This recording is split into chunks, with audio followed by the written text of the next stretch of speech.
Well, hello everyone. My name is Angie, and I was a part of Dr. Rogers' lab at UC Davis with my mentor Camilla, who is a PhD candidate. To start off, I'm gonna tell you more about myself. So, my name is Angie Gankhuyag, and I'm a rising senior at Los Alamos High School. I became I became interested in public health after personally witnessing what the impact that medical errors have on people's lives. I began to look more into healthcare systems, the reasons behind their occasional failures, and the steps to avoid them. Public health to me is maintaining the health of an entire community rather than just treating them individually. And while human biology fascinates me the most, and I want to be a doctor one day, I'm still greatly interested in public health as it aims to help as many people as possible. And during my internship, I was a part of Dr. Crystal Rogers' lab um, of School of Veterinary Medicine at UC Davis. And they study molecular mechanisms that drive normal development and identify environmental exposures that alter this process. And specifically, my mentor, Camilo, who's actually here today, um, his he researches how does the highway within the how does the highway within the cell regulate cell migration during development? And we know that the highway during development can be affected by environmental toxins. So pregnant people that are exposed to environmental toxins like tobacco or alcohol are linked to babies being born with facial defects like cleft palate or lip. And a third of these babies born with facial defects um, have cleft lip or palate. And cleft lip or palate are neurocrest disorders that originate from neurocrest cell migration. So what are these neurocrest cells? So neurocrest cells are a stem-like population that gives rise to many cell types that make our neurons and bones. They're seen early in development. And here in this short movie, the green are neurocrest cells, and we can see that they're migrating away from the middle, which is called the neural tube.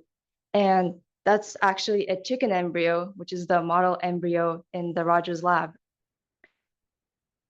And if we were to cut the embryo in half, we would see this. If we look at it from the inside, we would see this. And the neurocrest cells start off stuck together. And number one, they start off stuck together like glue. And then they want to leave. So they start gushing out like a crowd trying to leave a room through a small door. And this process is called EMT, epithelial to mesenchymal transition, where cells change from being stuck together to loose and migrating individually. So how do they go from being stuck together to moving freely? They do that by trafficking sticky molecules from the cell surface into the cell to allow them to diverse freely. They use vehicles called motor proteins and a highway within the cell called a microtubule. And this this traffic flow is regulated by modifications known as PTMs, post-transitional modifications. And changes in these PTMs can affect how molecules are trafficked into the neurocrest cells, therefore altering how they migrate and causing defects like cleft lip or palate. We want to know which PTMs are present during early development. And to answer that question, I used three techniques. First, I dissected chicken embryos or chicken eggs, and then I collected the chicken embryos, and then I performed immunohistochemistry.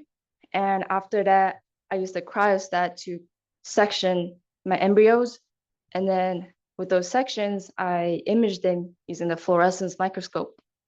I used these techniques to visualize PTMs during early development.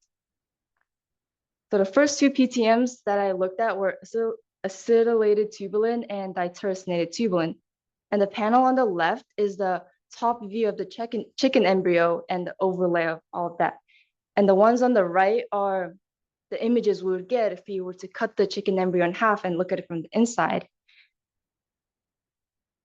And for acetylated tubulin, you can see how it's highly localized throughout the embryo except the neural tube. Same for the tyrosinated tubulin.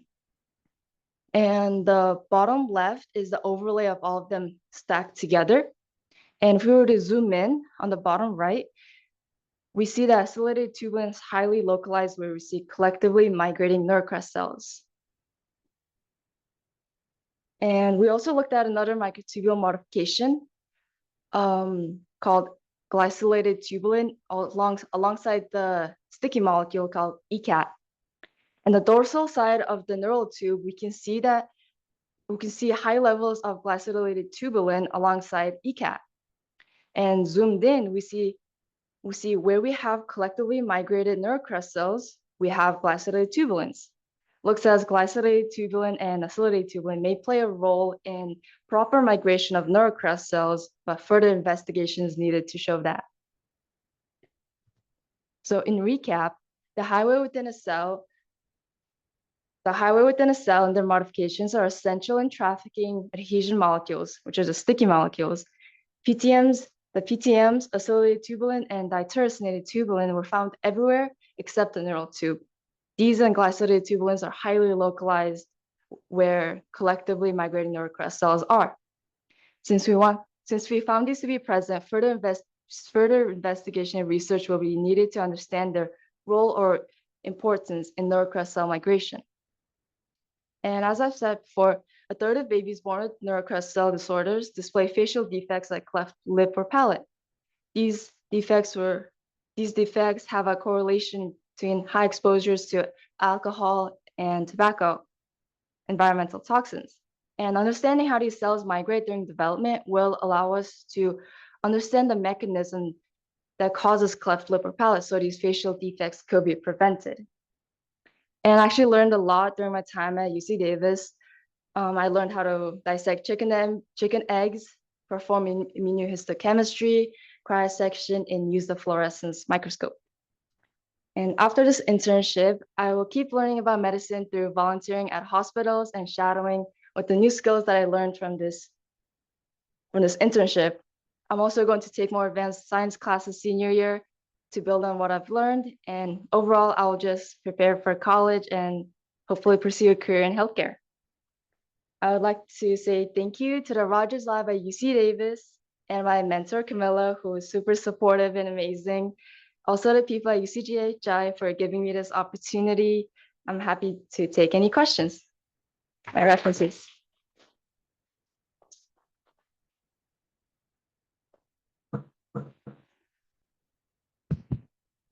Any questions?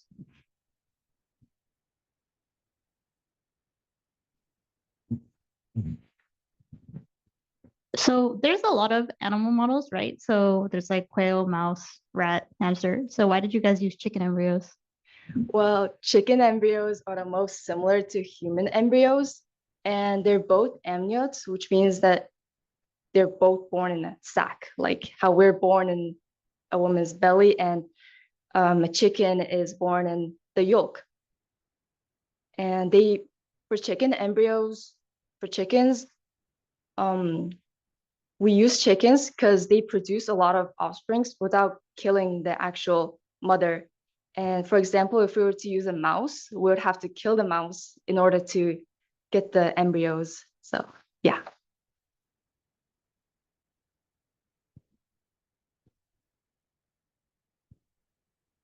Any questions? All right, thank you.